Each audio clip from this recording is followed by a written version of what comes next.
గత ప్రభుత్వం financial discipline లేక అసలు ఆర్థిక వ్యవస్థను ఎలా ఒక రాష్ట్రాన్ని నడపాలనే ఆలోచన కానీ ఒక ప్లాన్ కానీ ఏమీ లేకుండా ఆర్థిక వ్యవస్థ మొత్తం అతలాకుతలం చేసింది. ఆఖరాకి సెంట్రల్ గవర్నమెంట్ ఇచ్చే 15th ఫైనాన్స్ డబ్బులు కూడా ఈరోజు డైవర్ట్ చేయటం.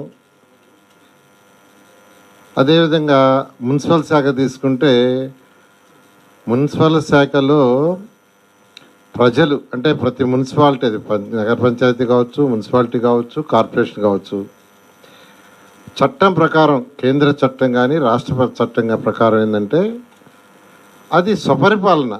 అంటే వాళ్ళ ఏరియా డెవలప్ చేసుకోవడానికి వాటర్ కావచ్చు, లేదా శానిటేషన్ కావచ్చు, లేదా డ్రైన్స్ కావచ్చు, లైట్స్ కావచ్చు, అవన్నీ చేసుకోవటానికి వాళ్ళు అక్కడ ట్యాక్సులు కలెక్ట్ చేసుకొని కౌన్సిల్లో పెట్టుకొని కౌన్సిల్లో ఏం అవసరమో దాని ప్రకారం నిర్ణయించే అధికారం వాళ్ళకుంది. వాళ్ళ కలెక్షన్స్ వాళ్ళే ఉపయోగించాలి. కానీ గత ప్రభుత్వం ఆ కలెక్షన్స్ మొత్తం సిఎఫ్ఎంఎస్లో పెట్టడం, దాన్ని మొత్తం డైవర్ట్ చేసేసింది. డైవర్ట్ చేసి ఈరోజు మున్సిపాలిటీలో అక్కడికి బ్లీచింగ్ పౌడర్ అవటానికి కానీ ఆయిల్కి కానీ దానికి కూడా కొన్ని మున్సిపాలిటీలో డబ్బులు లేకుండా చేసింది. అలా ఆర్థిక వ్యవస్థ అన్ని డిపార్ట్మెంట్లు సర్వనాశనమైనవి. అయితే ఈ ప్రభుత్వం వచ్చిన తర్వాత ముఖ్యమంత్రి గారికి ఉన్న అపార అనుభవంతో ఈరోజు ఒక్కొక్కటిని ముందుకు తీసుకొస్తూ ఆర్థిక వ్యవస్థని గాడిలో పెడుతున్నారు. ఇప్పుడు నా శాఖ తీసుకుంటే మున్సిపల్ శాఖకి ఏప్రిల్ 1 నుంచి రాబోయే ఏప్రిల్ 1 నుంచి ఏ మున్సిపాలిటీకి వచ్చే కలెక్షన్స్ ఆ మున్సిపాలిటీలో వాళ్ళే ఖర్చు పెట్టుకునేటట్టుగా ఈరోజు క్లారిటీగా బడ్జెట్లో కూడా చెప్పడం జరిగింది. ముఖ్యమంత్రి గారికి ప్రత్యేకంగా ఈ విషయం నేను ధన్యవాదాలు తెలియజేస్తున్నాను. ఈరోజు బడ్జెట్ తీసుకుంటే 3,22,359 కోట్లతో బడ్జెట్ పెట్టారు. దీంట్లో అన్నిటికంటే ఇంపార్టెంట్ ఏంటంటే అందరికీ తెలిసిందే, నా శాఖకు సంబంధించి 13,862 కోట్లు మున్సిపల్ శాఖ కేటాయించారు. అందులో 6,000 కోట్లు యాక్చువల్గా సిఆర్డీకి అలాట్ చేయడం జరిగింది. అన్నిటికంటే ఇంపార్టెంట్, ఎలక్షన్స్కి ముందు ఏదైతే ప్రజలకి ప్రామిస్ చేశామో వాటిల్లో రెండింటిని ఆల్రెడీ నెరవేర్చడం జరిగింది. ఎన్టీఆర్ భరోసా పెన్షన్స్ 4,000 చేయటం, దానికి 27,518 కోట్లు ఈరోజు బడ్జెట్లో అలాట్ చేశారు. 27,518 అంటే చిన్న అమౌంట్ కాదు, చాలా పెద్ద అమౌంట్. అదేవిధంగా దీపం 2 పథకం, దానికి 2,600 కోట్లు. ఇవి రెండు ఇంప్లిమెంట్ చేసాం. ఏదైతే ఎలక్షన్స్ ముందు చెప్పామో దానికి తగ్గట్టుగా మేనిఫెస్టోలో ఈ రెండు ఇంప్లిమెంట్ చేయడం జరిగింది. తల్లికి వందనం, ఎంతమంది పిల్లలున్నా వాళ్ళ ఇంట్లో వాళ్ళందరికీ కూడా 15,000 ఇస్తామని చెప్పడం జరిగింది. దానికోసంగా 9,407 కోట్లు బడ్జెట్లో ఇచ్చారు. అది మే లోపల ఆ యొక్క తల్లుల అకౌంట్లోకి వేయటం జరుగుతుంది. ఎందుకంటే ఈ అకాడమిక్ ఇయర్ లోపల ఇవ్వాలని ముఖ్యమంత్రి గారు నిర్ణయించారు. నెక్స్ట్ అకాడమిక్ ఇయర్ జూన్ 12వ తేదీ ప్రాంతంలో స్టార్ట్ అవుతాయి, సుమారుగా జూన్ 12. అందుకని మే ఎండింగ్ లోపల ఈ తల్లికి వందనం అనే యొక్క కార్యక్రమాన్ని పూర్తి చేయాలని ఈ బడ్జెట్లో పెట్టడం జరిగింది. అదేవిధంగా రైతన్నలకు అన్నదాత సుఖీభవ కోసంగా 6,300 కోట్లు, ఇది కూడా యాక్చువల్గా మేనిఫెస్టోలో పెట్టడం జరిగింది. ఈ విధంగా ఏదైతే సూపర్ 6 అని మేనిఫెస్టోలో పెట్టామో వాటిలో 2 ఆల్రెడీ కంప్లీట్ చేసాం.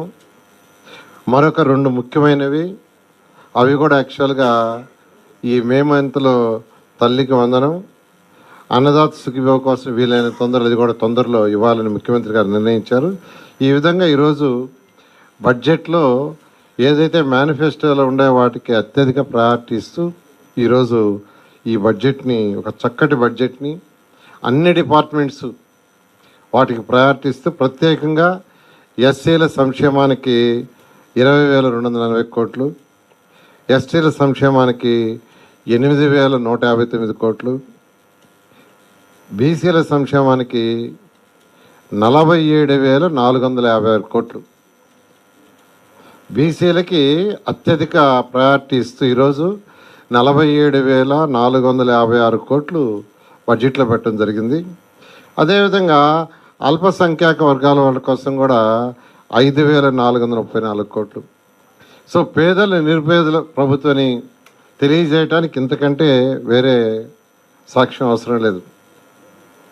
కానీ జగన్మోహన్ రెడ్డి నేను అల్పసంఖ్యాక అని చెప్పేవాడు, కానీ ఆయన చేసింది ఏంది? ఏమీ లేదు. మొత్తం ఆర్థిక వ్యవస్థని మొత్తం నాశనం చేసేసి పోయారు. ఈరోజు అమృత్ తీసుకుంటే కేంద్ర ప్రభుత్వం ఇచ్చిన 8,500 కోట్లు మున్సిపాలిటీ దాంట్లో ఇస్తే దాంట్లో ఖర్చు పెట్టలా. ఎందుకు పెట్టలేదంటే మ్యాచింగ్ ఫండ్ ఇవ్వాల. అదేవిధంగా ఏషియన్ ఇన్ఫ్రాస్ట్రక్చర్ ఇన్వెస్ట్మెంట్ బ్యాంకు 2019 ఫిబ్రవరిలో 5,350 కోట్లు నేనున్నప్పుడు శాంక్షన్ చేయించాను. దానికి అక్కడి నుంచి ఫస్ట్ ఇన్స్టాల్మెంట్ వస్తే మ్యాచింగ్ 30%కి అదే ఆగిపోయింది. 2,800 కోట్లు స్వచ్ఛ భారత్లో ఇస్తే దానికి ఫస్ట్ ఇన్స్టాల్మెంట్ వాళ్ళు ఇస్తే దానికి మ్యాచింగ్ అదే ఆగిపోయింది. దీని అంతటి కారణం ఏంటంటే ఒక ప్లానింగు, ప్రాపర్ ఫైనాన్షియల్ ప్లానింగ్ లేక గత ప్రభుత్వం చేసింది. అయితే అన్నిటినీ ముఖ్యమంత్రి గారు ఇప్పుడు ఒక్కొక్కటి సరిదిద్దుతూ కేంద్ర ప్రభుత్వంతో ఈరోజు ఉన్న యొక్క అవగాహనతో ఒక్కొక్కటి తీసుకుంటూ వస్తున్నాడు. త్వరలో ఈ రాష్ట్రం ఖచ్చితంగా ప్రజలు ఏదైతే నమ్మకంతో ఎన్డీఏని గెలిపించారో వారి యొక్క నమ్మకాన్ని ఒమ్ము చేయకుండా ముందుకు తీసుకుపోతామని తెలియజేస్తున్నాను. మరొక విషయం, ఈ యొక్క వైసీపీ నాయకులు సాక్షి పత్రిక వాళ్ళు ఇచ్చే స్టేట్మెంట్లు చూస్తుంటే నిజంగా ఏదైనా చెప్పే అబద్ధాలైనా అతికెత్తట్టుగా ఉండాలి. ఈరోజు జడ్జెస్ బంగళాలకి స్క్వేర్ ఫీట్కి 10,042 రూపాయలు ఖర్చు అవుతుందని పేపర్లు వేశారు. వాళ్ళ దాంట్లో 10,042 రూపాయలు. ఏదైనా స్టడీ చేసి డీప్గా చేయాలి. యాజ్ స్టేజ్గా జడ్జెస్ బంగ్లాస్ తీసుకుంటే సివిల్ అండ్ ఆర్కిటెక్చరల్ కన్స్ట్రక్షన్ వర్క్కి 184 కోట్లు 184.25 కోట్లు ఖర్చు అవుతుందని టెండర్లో పెట్టారు. సివిల్ అండ్ ఆర్కిటెక్చర్ వర్క్ అంటే ఆ బంగ్లాల యొక్క సివిల్ వర్క్కి. ప్లంబింగు, శానిటరీ ఇన్స్టాల్మెంట్ వర్క్కి 20,78,00,000. ఇంటర్నల్ ఎలక్ట్రికల్ వర్క్కి 43.22 కోట్లు. మొత్తం civil, plumbing, sanitary installation, internal electrical వర్క్కి 248.25 కోట్లు. అంటే ఆ బంగ్లాల్లో ఈచ్ బంగ్లా యొక్క కన్స్ట్రక్షన్ ఇంక్లూడింగ్ ఎలక్ట్రికల్ కావచ్చు, ప్లంబర్ కావచ్చు, వీటన్నిటికీ 248.25 కోట్లు. ప్లింత్ ఏరియా తీసుకుంటే 5,82,121 చదరపు అడుగులు. 5,82,121. సో యావరేజ్ని తీసుకుంటే అది స్క్వేర్ ఫీట్కి 4,264 రూపాయలు అవుతుంది. 4,264 రూపాయలు బంగ్లాలు అవి, గ్రౌండ్ ఫ్లోర్, ఫస్ట్ ఫ్లోర్. అయితే ఆ ఏరియాలో ఎక్కడైతే ఈ బంగ్లాలు ఎన్ని కడుతున్నారో ఆ ఏరియాలోను ఆ బిల్డింగ్లోను వాళ్ళు ఎక్స్ట్రా ఐటమ్స్ కొన్ని అడగటంతో అవన్నీ టెండర్లో పిలిచారు. టెండర్ డాక్యుమెంట్లో క్లియర్గా పెట్టారు. అవేంటంటే సీసీటీవీ, ఎఫ్టీటీహెచ్, హెచ్విఏసి వీటికి 17 కోట్లు. తర్వాత home automation, additional interior works, modular furniture, retro fitting works వాటికి 33 కోట్లు. Cost of external infrastructure works such అంటే ఆ మొత్తం లేఅవుట్లో రోడ్లు వేయటానికి external సివరేజీ, external water supply, storm water drains, external electrical works including DG sets ఇవన్నీ చేయటానికి ఒక 95 కోట్లు.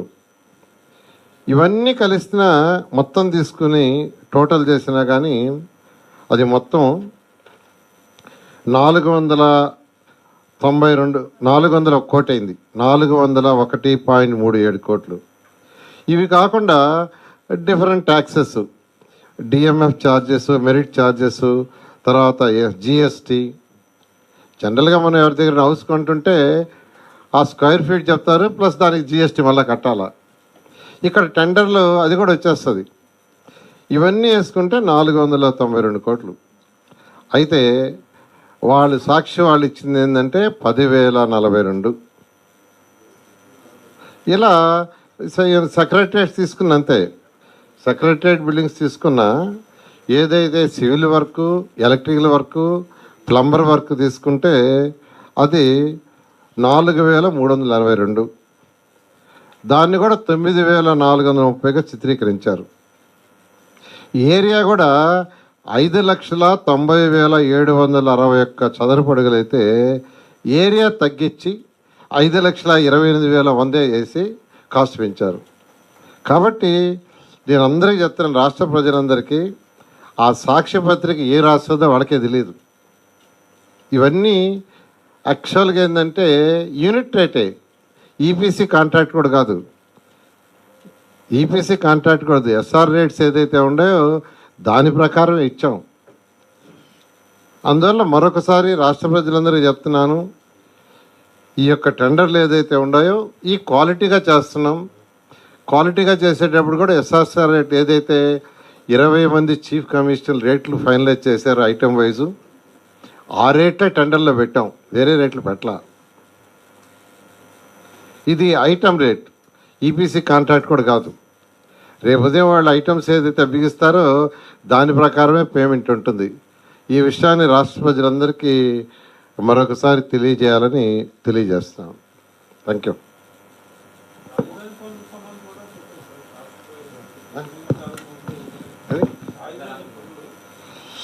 రాజధాని పనులు యాక్చువల్గా అంటే టెండర్లు ఆల్మోస్ట్ 90% యాక్చువల్ కాల్ఫర్ చేసాం, మరొక 10% ఉన్నాయి. అయితే ఎలక్షన్ కమిషను టెండర్లను అవార్డ్ చేయొద్దు, పిలుచుకోమన్నారు. అందువల్ల అన్నీ పిలిచాము. ఎలక్షన్ 8వ తేదీ యాక్చువల్ కోడ్ ఉంది. ఒకవేళ కోడ్ ఈ లోపల తీసేస్తే ఓపెన్ చేస్తాం, లేదంటే అవి కోడ్ అయిపోగానే 8వ తేదీ అయిపోగానే 9వ తేదీ ఆదివారం వచ్చింది, 10వ తేదీ యాక్చువల్గా టెండర్లు ఓపెన్ చేయడం జరుగుతుంది, 11వ తేదీ వాళ్ళకి అవార్డ్ చేయడం జరుగుతుంది. అట్లా ఒక పక్కా ప్లాన్గా ముందుకు పోతున్నాం. అంతేకాకుండా ఈ ప్రాజెక్ట్ మొత్తం సెల్ఫ్ ఫైనాన్స్ ప్రాజెక్ట్. అంతకుముందు జగన్మోహన్ రెడ్డి దీని మీద కూడా పెద్ద కామెంట్ చేశాడు. ఏమని? రాష్ట్ర ప్రజల యొక్క ట్యాక్స్లని తీసివే అక్కడ లక్షల కోట్లు ఖర్చు పెడుతున్నారని. కానీ అమరావతి క్యాపిటల్ సిటీ చాలా క్లియర్గా ఆ రోజు డిజైన్ చేసేటప్పుడే దీన్ని ల్యాండ్ పుల్లింగ్లో ల్యాండ్ తీసుకున్నాం. 34,000 ఎకరాలని కేవలం 58 రోజుల్లో రైతులు ఒక్కటంటే ఒక లిటికేషన్ ల్యాండ్ ఇచ్చారు. ఆ రోజు డిజైన్ చేసినప్పుడు ఒక 5,000 ఎకరాలు నెట్ మిగులుతుంది అంటే వాళ్ళు ఇచ్చే దాంట్లో కానీ ఆల్రెడీ ఉన్న రోడ్లలో మిగిలింది కానీ గవర్నమెంట్ కానీ. దీంట్లో సుమారుగా ఒక 1000 నుంచి ఒక 1,200 ఎకరాలు డిఫరెంట్ కంపెనీస్కి, విట్ కావచ్చు, ఎస్ఆర్ఎం కావచ్చు, అమృత్ కావచ్చు, ఇలా నేషనల్ ఇంటర్నేషనల్ కంపెనీలకి ఇవ్వాలని, హోటల్స్కి, స్కూల్స్కి. మిగతా ల్యాండ్ని యాక్చువల్గా మానిటైజ్ చేసి బ్యాంకుల్లో లోన్ తెచ్చుకొని తర్వాత రేటు పెరిగిన తర్వాత అది అమ్మి తీర్చే పద్ధతి. అంటే రాష్ట్ర ప్రజలు కట్టే ట్యాక్స్లో ఒక్క పైసా కూడా దీని మీద పెట్టకుండా చేయడానికి ఆ రోజు ముఖ్యమంత్రి గారు దీన్ని డిజైన్ చేశారు. అందుకని ఇప్పుడు కేంద్ర ప్రభుత్వం ఈరోజు హట్కో లోన్ కావచ్చు, ఏడీబీ కావచ్చు, వరల్డ్ బ్యాంక్ లోన్ ఇస్తుంది. అవి తీసుకుంటున్నాం, ప్రాజెక్టుని టేకప్ చేస్తున్నాం. ప్రాజెక్ట్ టేకప్ చేస్తే ల్యాండ్ వాల్యూ ఇంకా పెరుగుతుంది. ల్యాండ్ వాల్యూ పెరిగిన తర్వాత ఆ ల్యాండ్ని ఆక్షన్ వేసి అమ్మి ఆ రీపేమెంట్ చేస్తాం. కాబట్టి రాష్ట్ర ప్రజలందరికీ మరొకసారి చెప్పేది, జగన్మోహన్ రెడ్డి గారు చెప్పినట్టుగా రాష్ట్ర ప్రజల మీద ఒక్క పైసా బర్డన్ ఉండదు. మీరు కట్టే ఏ ట్యాక్స్ ఒక్క పైసా కూడా దీని మీద ఉపయోగించము. ఇది సెల్ఫ్ సఫిషియెంట్ ప్రాజెక్ట్. ఇవాళ బడ్జెట్లో కూడా చాలా క్లియర్గా అది చెప్పడం జరిగింది. అదేవిధంగా యాక్చువల్గా ఈరోజు ముందుకు పోతూ ఉంది. ఈ ప్రాజెక్టు 3 సంవత్సరాల్లో కంప్లీట్ చేయాలని ముఖ్యమంత్రి గారు ఆదేశించారు. ఈ ఎమ్మెల్సీ ఎలక్షన్ రాబట్టి కొద్దిగా మాకు ఒక 1 మంత్ కాస్త దాన్ని టెండర్లు ఓపెన్ చేయడంలో డిలే అయింది. ఈ టెండర్లన్నీ 10వ తేదీ ఓపెన్ చేసి 11వ తేదీ వాళ్ళకి ఆర్డర్స్ ఇచ్చి బహుశా 15-16 తేదీల్లో మంచి రోజు చూసి యాక్చువల్గా వర్క్ స్టార్ట్ చేయడం జరుగుతుంది.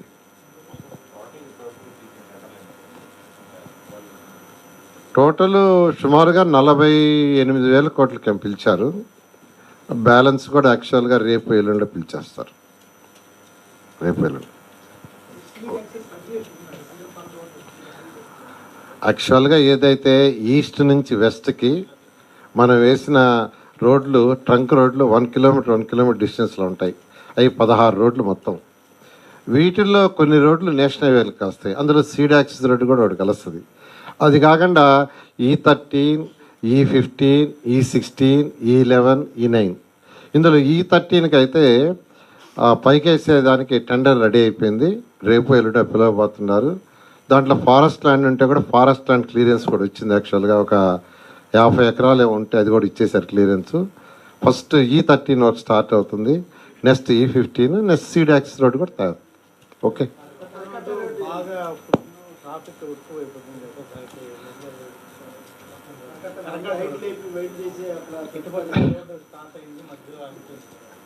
కరకట్ట రోడ్డు యాక్చువల్గా ఏంటంటే మొన్నే ఫైనలైజ్ చేశారు. అది ఇరిగేషన్ డిపార్ట్మెంట్ వాళ్ళతో కూర్చొని ఇరిగేషన్ డిపార్ట్మెంట్, సిఆర్డే, ఏడీసీ కూర్చొని డిస్కస్ చేశారు. ఫైనల్గా 2 పక్కల వాల్ కట్టేటట్టుగా, ఏది ఆర్సీసీ వాల్ కట్టేటట్టుగా యాక్చువల్గా అది 4 లైన్ రోడ్ కింద యాక్చువల్గా డిసైడ్ చేశారు. టెండర్ బహుశా ఒక 1 వీక్ లోపలే దాన్ని కూడా పిలుస్తారు. పిలిచి అది కూడా టేకప్ చేయడం జరుగుతుంది.